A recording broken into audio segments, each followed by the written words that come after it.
Dear journalists, we start our press conference. So we'll have one by one questions from foreign media and then questions from Ukrainian media.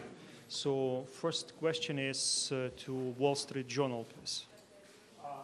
Mr.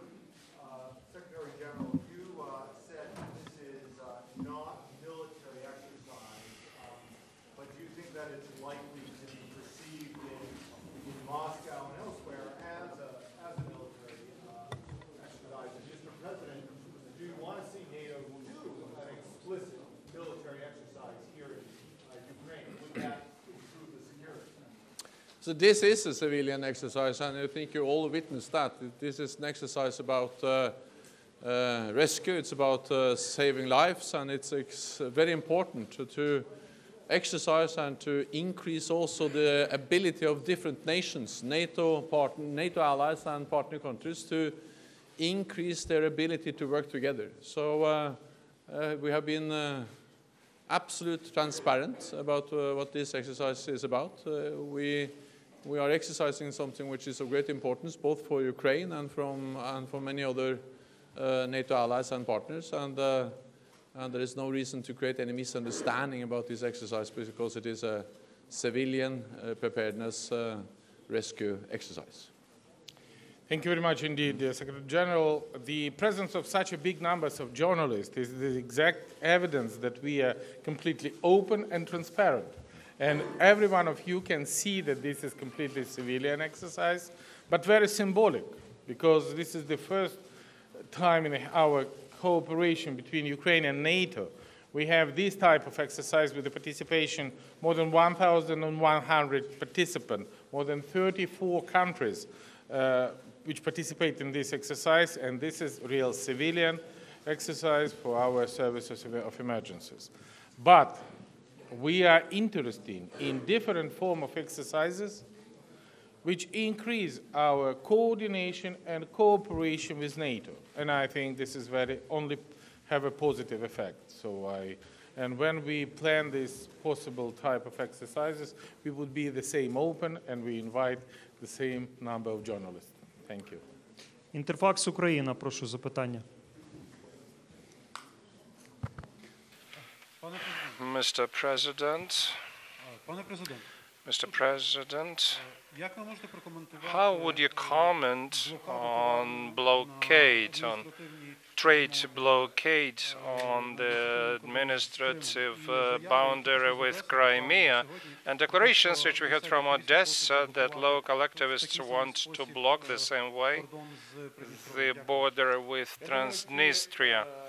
I think these points are of principal difference. Crimea is a Ukrainian territory, which, as a result of the annexation, was captured or seized by armed people from the regular troops of Russian Federation, captured in February 2014. Today, the blockade is an action of public activists of Crimean Tatar people, and Ukrainian state services have received orders, Ukrainian border guard troops, as well as Ukrainian law enforcement officers, were ordered to provide for law and order and to prevent any provocations during this action.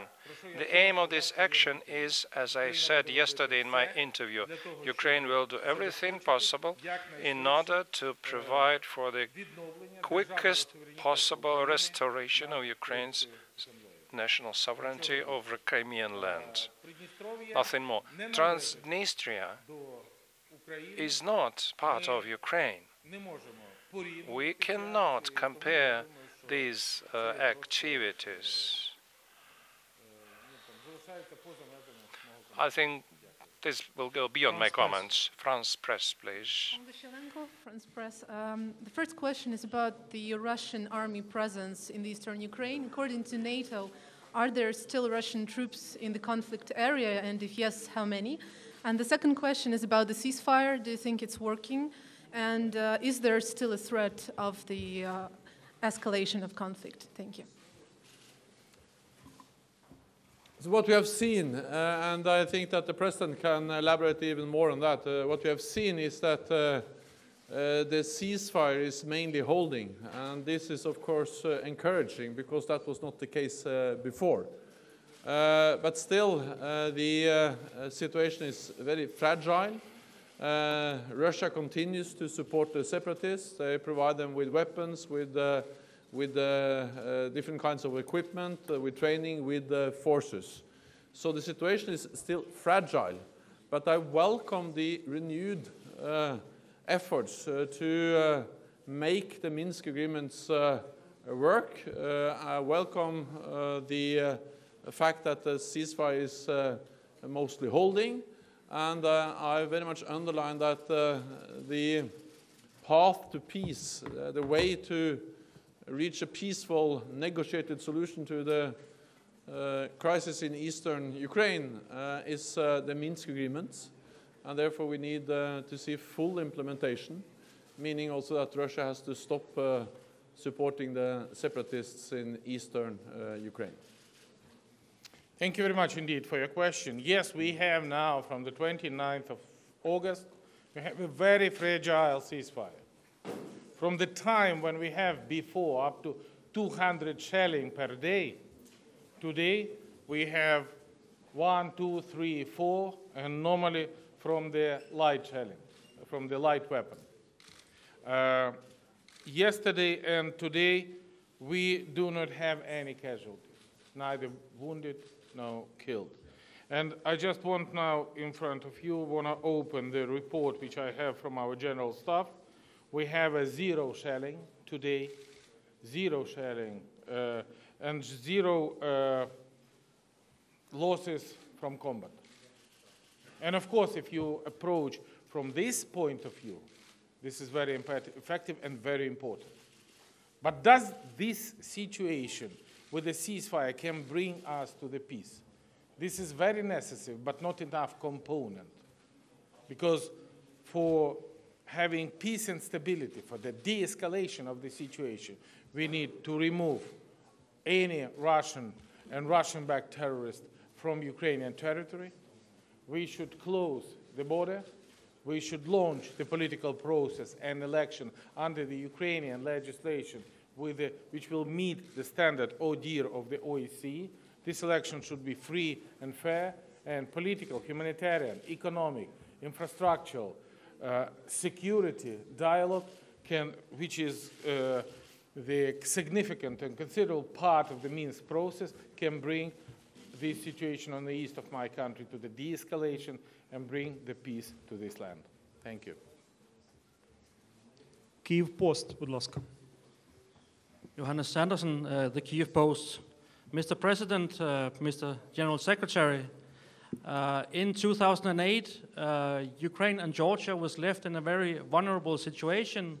They weren't given membership action plans to NATO, but also it was stated that they could eventually at some point become a member of NATO. Considering NATO's subsequent action, do you think that that was a mistake done at that point? And should the Article 5 actually be reviewed to account for covert attacks as we have seen on the Russian side? Okay, I can start our understanding how we can estimate the situation in the year 2008. We have a decision of the Bucharest summit of NATO from the year 2008. And this decision is absolutely clear message to Ukraine. The door of NATO is open for us. And we need to make a reform in our countries. By the way, 99% of the reform for being adequate to the standard of the European Union and standard to the NATO is the same. This is the democracy, this is the anti-corruption, this is the rule of law, this is the investment climate, security sector, and different else. And we now strongly and decisively providing and implementing reform in our country, considering the door is open. Does the Ukraine ready now to be a member of NATO? Answer is very simple, no. And we should be prepared for that. Does NATO ready that Ukraine would be a member? Answer is the same, no. But we should work hard to change my country to be the member of the European Union. And this is my main purpose. And criteria, as I said, 99% is the same. The door of NATO is open for Ukraine from year 2008. I remember very well the decisions we made in Bucharest back in 2008. At that time, I was there as Prime Minister of Norway. I remember the discussions and the decision because the important thing which we underlined there, and which is also something which NATO has underlined again and again, is that it's a fundamental right of any nation to decide which path it wants to pursue, and also what kind of security arrangements it wants to be part of. And this is not actually only a message from NATO, but this is also a fundamental principle which is enshrined, for instance, in the Helsinki Final Act, which also Russia has signed to. So the principle that every nation has the sovereign right to decide its own path is a fundamental principle which, of course, is still valid. Then, as the President just now stated, Ukraine is now focusing on reform, on modernizing their armed forces, and NATO is working with Ukraine on implementing those reforms and implementing a transformation of the armed forces of Ukraine so they become even more modern and more capable and meet NATO standards. And then when they have finished these reforms, then it's up to Ukraine to decide whether they would like to apply.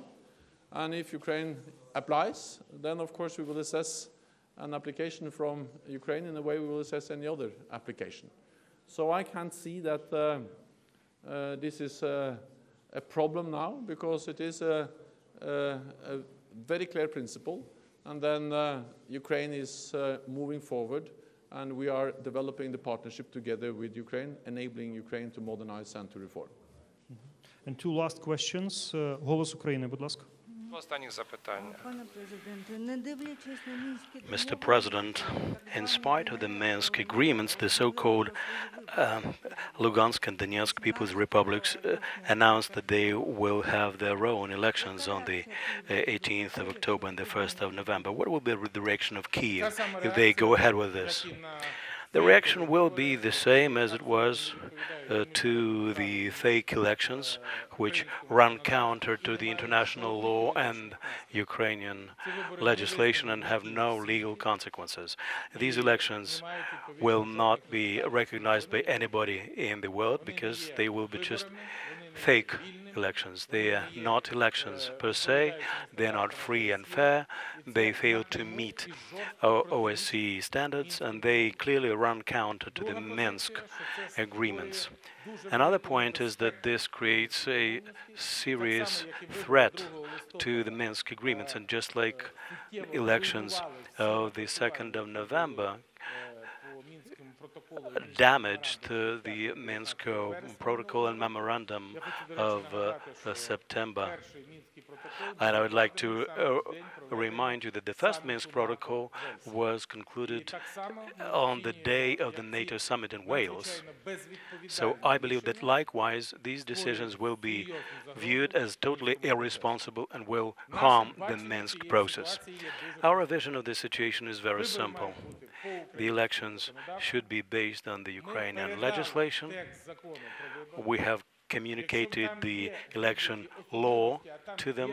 If there are some specifics, and there are some specifics, and the first specific point is the fact that a lot of people, up to 1 million people living in Donbas, are IDPs.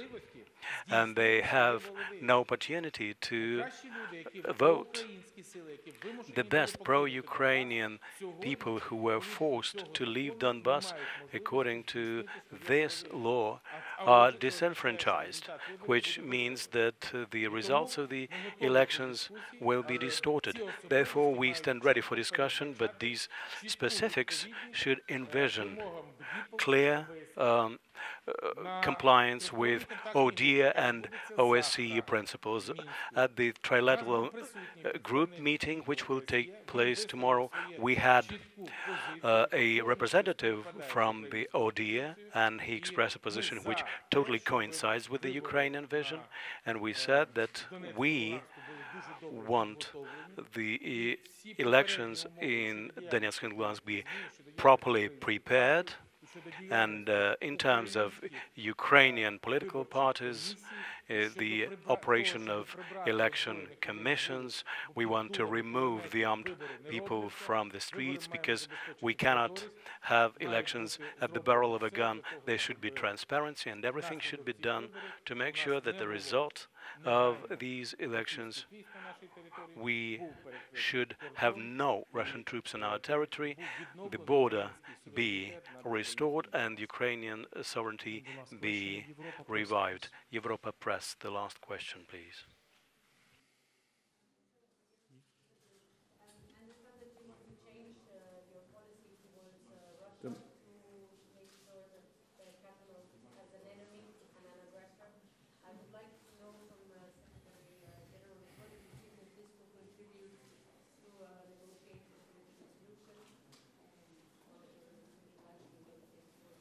What? Frankly speaking, I don't understand your question, because if you said that we want to change the position of Ukraine, that Russia become an aggressor, this is absolutely misunderstanding, because Russia is already, starting from the February of year 2014, when first Russian troops appeared around the parliament of the Crimea, and the armed Russian troops were annexed the Crimea, Russia is an aggressor. And unfortunately, the situation have not changed during this 1.5 years. And we're really expecting that Russia withdraw their troops.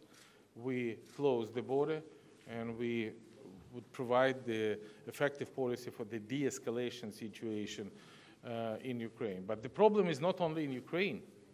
The Russian troops now in Syria, Russian troops now in some other area, when completely destabilizing the global security system. And that is the very tough challenge for the whole world on the security matter. Thank you. Let me just add that the actions of Russia in Crimea and some parts of eastern Ukraine is not only a violation of the territorial integrity and the sovereignty of Ukraine, but it's also undermining the rules-based order which peace and security has been based on in Europe for decades. So this is a challenge to all of us, to all of us who are striving for a stable and peaceful development in Europe. And that's the reason why we have been so strong in supporting Ukraine, but also in underlining the importance of respecting and implementing the Minsk agreements. And let me also then refer to the previous question that any elections which takes place in eastern Ukraine, which are not in accordance with Ukrainian law, will be a violation of the Minsk agreements. They will be fake elections, and they will not be recognized by any NATO ally.